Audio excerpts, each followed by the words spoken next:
আসসালামু আলাইকুম এভরিওয়ান, আমি ডক্টর কবির বলছি। আজকে আমি আসছি আপনাদের সামনে জেনারেলাইজড ওয়েলনেস টপিকটা নিয়ে আরেকটু বিস্তারিত কথা বলতে। জেনারেলাইজড ওয়েলনেসের মধ্যে একটা বিরাট পার্ট জুড়ে আছে আমাদের ফিজিক্যাল হেলথ। এখন ফিজিক্যাল হেলথ আমরা কি বুঝি?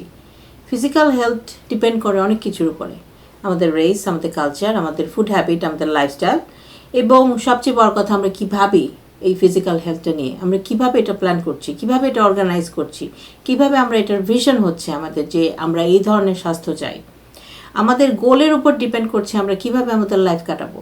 আমাদের নলেজ, আমাদের ইনফরমেশন, আমরা কোত্থেকে ইনফরমেশনগুলো নিচ্ছি, আমরা কি অনলাইনের মিস ইনফরমেশনগুলোকে বেশি নিচ্ছি কিনা, এবং আমরা এগুলো ছড়াচ্ছি কিনা, এবং আমরা প্রোডাক্টিভ ভূমিকা পালন করছি কিনা, এই সমস্ত ইনফরমেশন যাচাই বাছাই এবং এই সমস্ত ইনফরমেশন নিয়ে আমাদের স্প্রেড করাটাকে আমরা কিভাবে জাস্টিফাই করতে পারি আমাদের নিজেদের কাছে, আমাদের লাভড ওয়ানের কাছে, আমাদের বন্ধু বান্ধব, আত্মীয় স্বজন, পাড়া প্রতিবেশী, সবার কাছে সবার দায়বদ্ধতা আছে। হেলথ কারো একার জিনিস না। হেলথ ডাক্তার বা অনলি শুধুমাত্র ডাক্তার বা যারা হেলথ কেয়ার ওয়ার্কার তাদের বিষয় না। আপনার হেলথ আপনার, এটা আপনার রাইট, এটা আপনার দায়িত্ব। আপনার পার্টটুকু যদি আপনি না করেন তাহলে এটা খুব ইম্পসিবল একটা ডাক্তারের জন্য আপনার হেলথটাকে সুরক্ষিত রাখা বা আপনার হেলথটাকে প্রোটেক্ট করা বা আপনার হেলথটাকে ভবিষ্যতে একটা আউটকাম দেওয়া।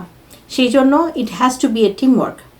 স্পেশালি আপনার পিসিপি বা প্রাইমারি কেয়ার ফিজিশিয়ান যে আছে তার সাথে আপনার একটা সম্পর্ক থাকতে হবে।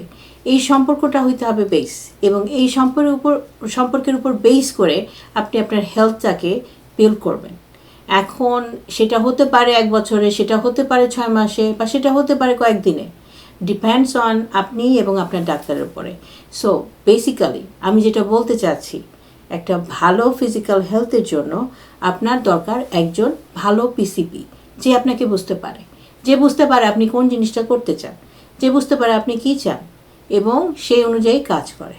সো প্রথম কাজ ভালো একজন পিসিপি বের করা, তার সাথে সম্পর্ক ক্রিয়েট করা, and then do it. Okay? আজকে এই পর্যন্তই, পরে আবার আসবো। Thank you.